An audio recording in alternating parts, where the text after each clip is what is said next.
So speaking of Oprah, she made this speech at the Golden Globes, and well, we'll play again this thing. And they made a big fuss about it because they say, "Oh, she's running for president." But here was the end of the speech that people kind of reacted to. Because we all know that the press is under siege these days, but we also know that it is the insatiable dedication to uncovering the absolute truth that keeps us from turning a blind eye to corruption and to injustice, to tyrants and victims and secrets and lies. I want to say that I value the press more than ever before as we try to navigate these complicated times, which brings me to this. What I know for sure is that speaking your truth is the most powerful tool we all have. So a lot of conservatives picked on this because she said speaking your truth, and there is no such thing in a way as your truth. I mean, there is your truth and how you're experiencing life, I suppose. But there's truth and there's not truth. And she starts out in kowtowing to the press. She starts out by saying the press is looking for absolute truth. Now, let's talk about this for a minute, because it's been the thing that I've been trying to get to all week about the fact that I think the press is doing exactly the opposite. I think the press is creating a fantasy. It's not just fake news, it's fantasy news. And in fact, the whole idea of fake news has played into this fantasy, has helped, it was a ploy, a strategy for creating this fantasy and protecting this fantasy. And part of this grows up, there's a lot of strains of thought that go into this way of looking at language and way of looking at truth. But a lot of it starts with the fall of the Soviet Union after and the destruction of Europe after World War II. A lot of these postmodernists who came along, guys like Paul de Man and Jacques Derrida, and even if you go before them to Heidegger, the philosopher Heidegger, would argue that there was no such thing as truth outside of the context in which the truth was spoken. Now, this is a novelistic commonplace. For people like me who write novels, every character he may speak the truth, but he also is speaking out of his own life. And that's what all of Shakespeare is about. Shakespeare, each character says something different, approaches the truth in a different way. And that's how you know his character. And you get an overall picture of the truth from all the different characters speaking in different ways. Now, what's really interesting about Heidegger is Heidegger was a Nazi supporter, and people who are followers of the philosopher Heidegger try to explain this away. It's also interesting that Paul de Man, one of the founders of the postmodernist movement, a guy who sort of attacked language and with Derrida after him sort of said that language cannot convey anything but itself, essentially. That in other words, language doesn't convey an outer truth. You can't get beyond the text. The text is always self-referential. And I don't want to get into the deep weeds about it, but the point is that we're never really talking about the outside world. The outside world doesn't have a reality that can be conveyed through language. And one of the things that's interesting about Paul de Man is after he died, it came out that he was a collaborator with the Nazis, and he wrote anti-Semitic articles that helped the Nazis along. And a lot of the postmodernists, including Derrida, began making excuses for him. Now, it was always very hard to tell what Derrida was saying because he wrote in this completely obscure style, but still, they were making excuses for him. And I remember saying to a friend of mine who was a Yale PhD, and he had studied under de Man, and he would defend de Man. And I said, the fact that de Man wrote these anti-Semitic Nazi pieces and then tried to make the argument that language doesn't matter speaks to me of a moral universe. It means that he knows that he violated the moral he violated the moral code of God, basically, and he's now trying to prove that it doesn't exist, which is what people do when they sin. If you sin, you can do one of two things. You can say, I made a mistake, I repent, let me go forward and do better. That's one thing you can do. And then you can do what 97% of people do, which is explain to yourself for the rest of your life why what you did wasn't so bad and the world is really different than everybody says it is. And if you only understood the world, you would see that your sin doesn't exist. I mean, that is what most people do. That's how the devil gets you. He doesn't get you when you sin because everybody sins. He gets you when you explain away your sin by saying that the world is different than in fact it is. And a lot of this played into, I think, the conscience of the postmodernists and the relativists, especially after the Soviet Union fell apart, after communism failed, because they had rested a lot of their hopes in this leftism that was going to save the world and has now been shown to be a failure. Leftism is a failure. Socialism is a failure. Communism is a failure. It doesn't work. It doesn't do what it's going to say, what it says it's going to do. It never has. It never will. It's not that it hasn't been done right. That the philosophy itself is wrong. Embedded in this philosophy, in this leftist philosophy, is the elevation of the working man over the elites. And in some ways, this is a good thing, and it's tied up with the treatment of Black people. It's elevating Black people in the arts and in the way we look at the world. And it's saying this is an experience, too, that the world is not just about what Prince Hamlet says. It's also about what the little guy that nobody writes about says. And, some of the great American tragedies of this post-war era, including The Death of a Salesman by Arthur Miller. He's an ordinary man. He's a salesman. But Arthur Miller is saying this is a tragedy. Tragedies aren't just about kings. And the wife in Death of a Salesman says attention must be paid to such a man. And so it is the democratization of tragedy, the democratization of language, the idea that the language of ordinary people is important as well as the language of sophisticates. The problem with this, now everything comes with a price, right? So the good thing about this is it reminds us that everybody's life is not an elevated, sophisticated, elite life, and these lives are just as important as any other. That's a very good Christian principle. But everything comes at a price, and the price is that language becomes devalued. So that, in other words, if you're an educated person, you're going to speak better, more clearly, in a more sophisticated, more complex way than if you're not an educated people. A lot of the comedy in Shakespeare comes from the fact that ill-educated people don't string their sentences together very well. And so you are devaluing language, and you're devaluing language's capability of transmitting the truth. I always talk about the comedian, oh my gosh, what was his name? The 7 Things You Can't Say on Radio. Let me look it up. Who was the famous comedian? 7 Things. George Carlin. Thanks, guys. It was George Carlin, and everybody loves this routine because he would come out and just repeat these curse words over and over and over again and string them together. The 7 curse words, just the most foul curse words you can imagine. And he was making fun of the fact that we consider these things obscene. Why are they obscene? They're just sounds. They're just noises. They're just words. It's a very funny routine, but it's utterly wrong, because language does transmit what we mean. When I say a tree, we both know what a tree looks like. We both have the same image of a tree in our minds. It's an agreed upon tool that we use to transmit reality. So when I use a foul word, I actually am communicating something that we both understand. And saying it doesn't mean that doesn't stop it from meaning that. So when kids today, and you listen to them, they talk in these 4-letter words and they use them offhandedly, they are devaluing language. And they say, well, what's the difference? It's not dirty. It's nothing wrong. That's not true. We both know what it means. We're all using it and understanding it to mean something that is grotesque, that lowers, that elevates, for instance, going to the bathroom or meaningless sex over making love and, doing the more sophisticated things that human beings do. This is why, because language gets devalued and language as a vehicle for truth gets devalued, you can then take the next step that the postmodernists took, the step of deconstruction, and say there is no reality. There's only the reality that we agree to.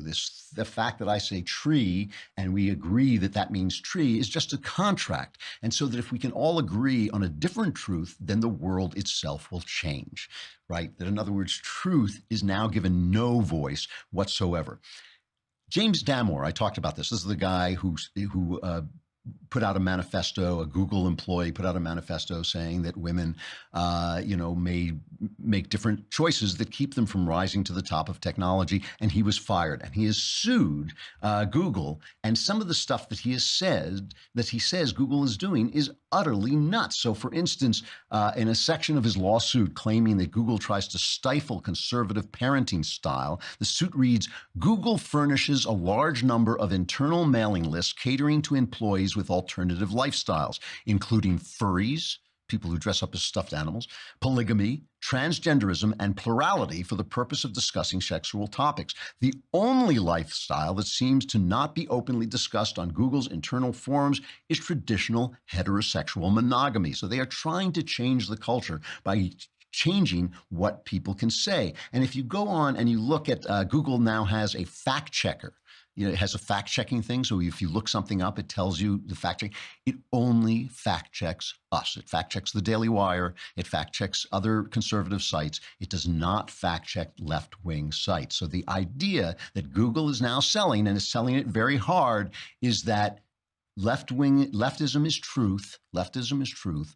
And right-wingery is just a lie. It's just an entire lie. I'm reading this book about the immigration crisis in Europe and how it's destroying Europe.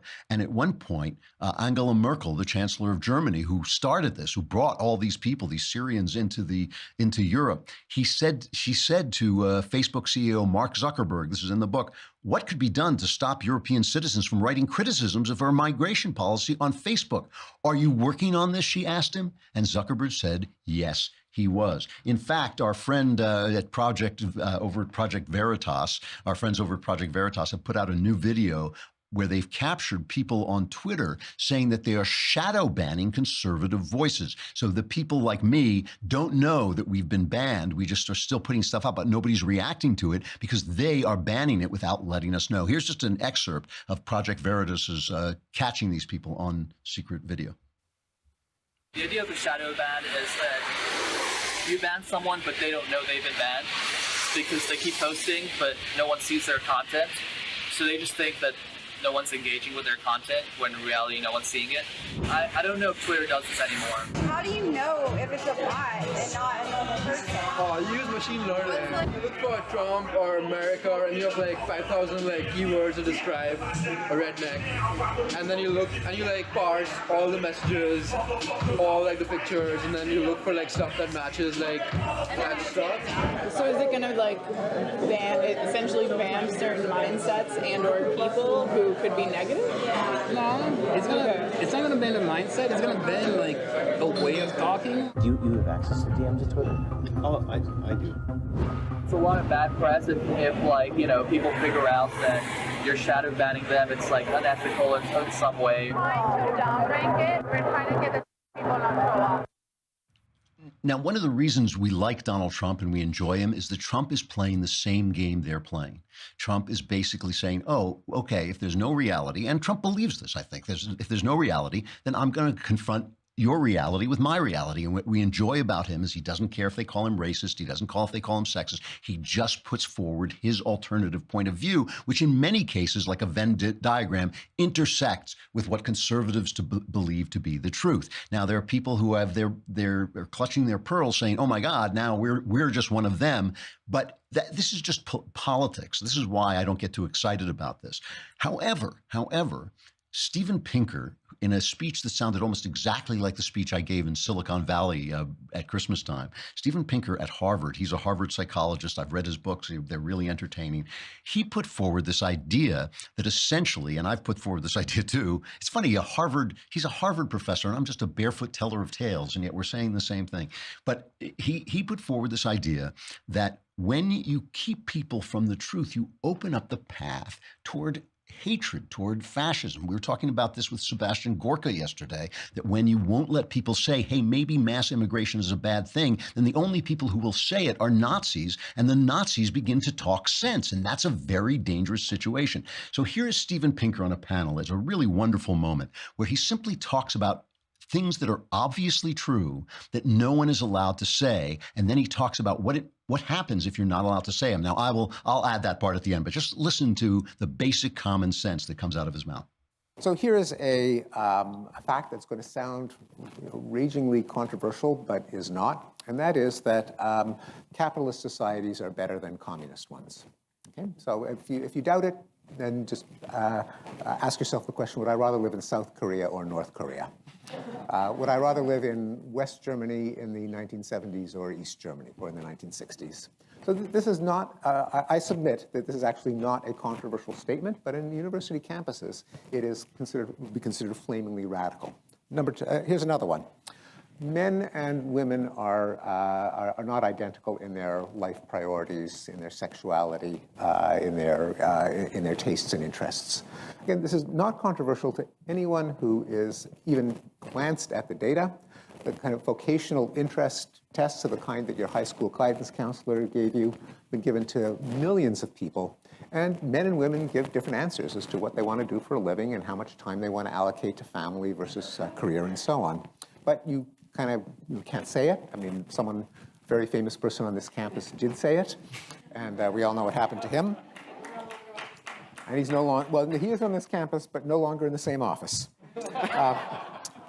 Here's a third fact that is just not controversial, although it sounds controversial, and that is that different ethnic groups commit violent crimes at different rates. You can go to the Bureau of Justice Statistics, look it up on their website. The homicide rate among African Americans is about 7 or 8 times higher than it is among European Americans.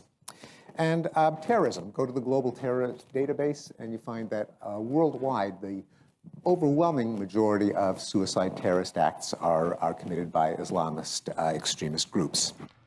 So Pinker's point is that if you've been lied to about all these very simple facts, men and women are different, Islamists create most terrorist acts, blacks commit more murders. If you're not allowed to say these things, when you discover them, you are in danger of becoming part of the alt-right. This is what he's saying. He's against the alt-right, as I am against the alt-right. And he's saying when you find out that women and men are different, you might suddenly think that women are inferior. If you find out that blacks and whites are different, you might suddenly think that racism has a point. And that is not the truth. That is not the truth. You know, somebody yelled at me the other day, a couple of people yelled at me the other day when I said that when women take over an industry, it's because the industry has become obsolete, that men basically move in, they create the industry. And they said, what a sexist thing to say. And I was joking about it being sexist. It's not sexist because it's only feminism that accepts that building an industry is more important than building a human being, that building an industry is more important than raising people and nurturing people and teaching people right from wrong, that those two things, that somehow building an industry is a bigger deal. It's only feminism that accepts that, and of course masculine sexism that accepts those things. I do not accept those principles, and this is what I want to get to. What I want to get to is this. It is each one of us are warriors in this fight for the truth, and each one of us must speak the truth fearlessly, even when people call us racist, even when it threatens our livelihood, even when it threatens, and I've been through all of this, so I'm not just saying this off the top of my head, but even when it threatens our standing in the community, we must speak the truth. But we mustn't let we mustn't mistake the truth. Hatred for the truth. We mustn't mistake hatred for the truth. It remains true that all of us, men and women, are made in the image of God, and that in loving God, we have to also love one another. This is basic stuff. This is basic Christian religious stuff. We must do this. And if you are finding the truth, if you are speaking the truth, you have to speak it through this a filter of love. And if you don't, you've ceased to speak the truth at all, really. You've used the truth in the service of lies. So this is the danger that we face, the moral hazard that we face, but each one of us really has a role to play in doing this.